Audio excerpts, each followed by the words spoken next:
Vous avez regardé des heures de tutos YouTube, Udemy, Open Classroom, Graphic.art, mais rien n'y fait, vous ne progressez plus. Je vais partager avec vous 7 erreurs qui empêchent votre progression et qui font que vous avez l'impression de stagner en développement. À la fin de cette vidéo, j'espère que vous serez motivé pour aller de l'avant, que vous aurez les pistes pour savoir comment progresser et où aller pour enfin atteindre le niveau dont vous rêvez.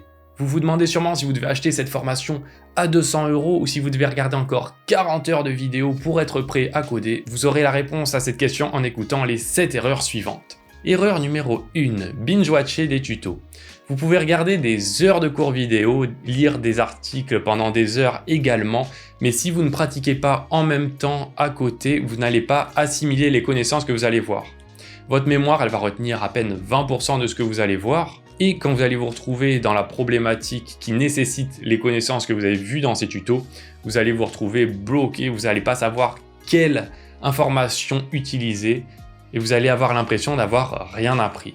Ce que je vous conseille, c'est qu'à chaque fois que vous regardez une vidéo avec un thème précis, essayez de l'appliquer un minimum pour que votre cerveau il mémorise comment l'utiliser, dans quel cas utiliser cette nouvelle technique, et ça vous permettra à force d'atteindre un niveau bien plus élevé que si vous regardez pendant 4 heures des vidéos et que vous ne retenez qu'une toute petite partie. Ce qui nous emmène à l'erreur numéro 2, le manque de pratique. Vous pouvez suivre des tutoriels et faire des exercices d'école, c'est une bonne chose pour apprendre, mais la programmation et le développement en général, ce sont des projets concrets. Rien ne vous empêche, même en étant débutant, de tenter de lancer des projets. Vous vous dites sûrement, un gros projet c'est trop dur pour moi, mais un gros projet c'est un ensemble de mini tâches et l'important c'est d'arriver à les découper une par une et pour chacune de ces tâches se dire qu'est-ce que je dois faire, qu'est-ce que je dois apprendre et chercher l'information, suivre le tuto pour réaliser cette tâche. Ça sera un ensemble de victoires à chaque fois que vous réalisez ces tâches et à la fin vous allez réussir à créer un projet complet dont vous allez être fier et sur lequel vous aurez appris énormément de choses. De fil en aiguille, ça nous emmène à l'erreur numéro 3. Ne pas terminer les projets. Comme je l'ai dit à l'instant, c'est ça qui va vous permettre de progresser, mais si vous ne les réalisez pas de bout en bout, vous allez avoir l'impression de ne rien réussir et ça va freiner énormément votre progression. Ce que je vous conseille, c'est de ne pas trop miser sur le détail, sur la perfection, mais d'essayer vraiment de le réaliser de A à Z. Bien sûr, ça ne va pas être parfait parce que vous apprenez, mais essayez d'aller jusqu'au bout. N'essayez pas de refactoriser à chaque fois votre code, d'à chaque fois remettre en question ce que vous avez fait. Essayez plutôt d'avancer, de réussir à avoir quelque chose qui fonctionne et la prochaine fois, dans le prochain projet, vous ferez quelque chose de mieux avec les connaissances que vous avez acquises. Mais vous allez pouvoir être fier d'avoir réalisé un projet de A à Z et le prochain sera forcément mieux. Erreur numéro 4, cherchez absolument la bonne solution. Bien sûr, en étant débutant, vous allez peut-être faire des choses moins bien optimisées, moins bien faites, mais en développement, il n'y a pas une seule solution qui répond à une problématique. Vous pouvez coder la même chose de N façons différentes et il y a beaucoup de ces versions qui sont bonnes. Plutôt que de se bloquer et de se demander est-ce qu'il n'y a pas une meilleure solution, essayez de mener à bien l'idée que vous avez en tête et de la rendre fonctionnelle. En effet, il existe sûrement de meilleures solutions, mais c'est pas grave, il faut pas se bloquer pour ça. Avec le temps, vous allez vous rendre compte que dans le passé, vous avez pris des décisions qui n'étaient pas les meilleures, et à l'avenir, vous allez appliquer les meilleures solutions. En cherchant la bonne solution, je vois parfois des développeurs qui cherchent à coder avant même d'avoir résolu le problème dans leur tête, ce qui fait qu'ils ne savent pas vraiment ce qu'ils doivent coder, puisqu'ils savent pas qu'est-ce qu'ils essaient de faire concrètement. Et ça, vraiment, c'est un blocage énorme.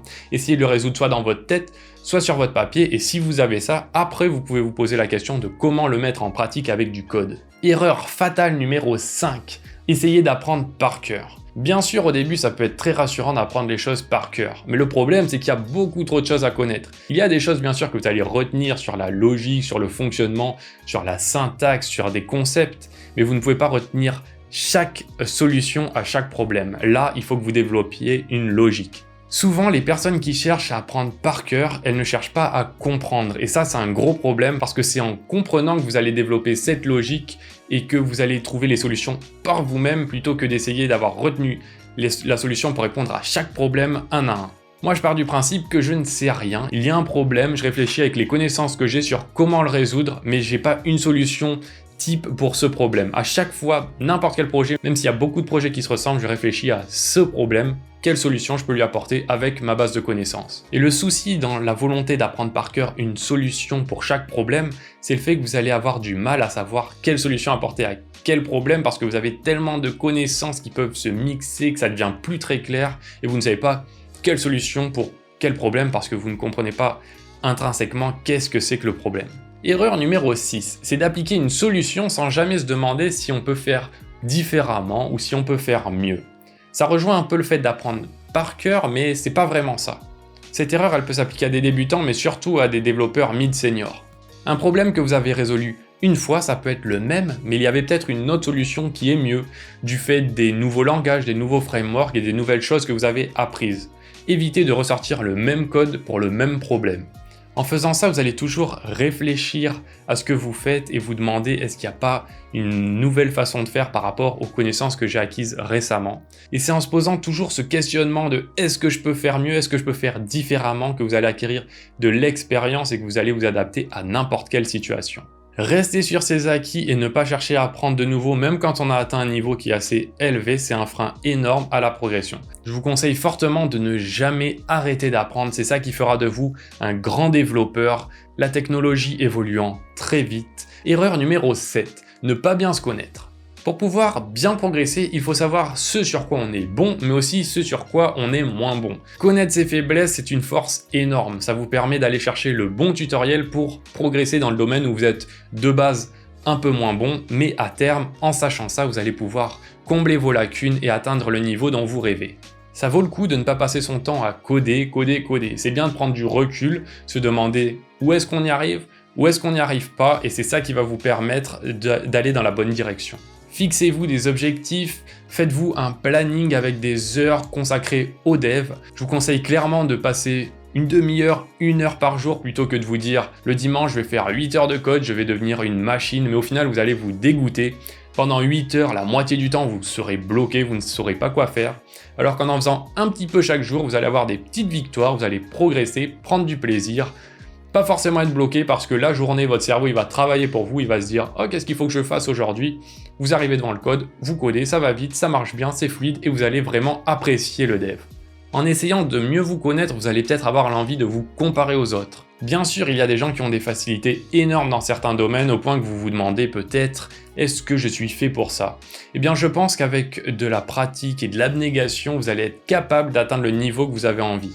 Peut-être que ça vous prendra plus de temps qu'une autre personne, peut-être que vous allez aller plus vite, mais vous pourrez y arriver. Et la finalité, c'est d'y arriver. Gardez bien ça à l'esprit, ne vous découragez surtout pas.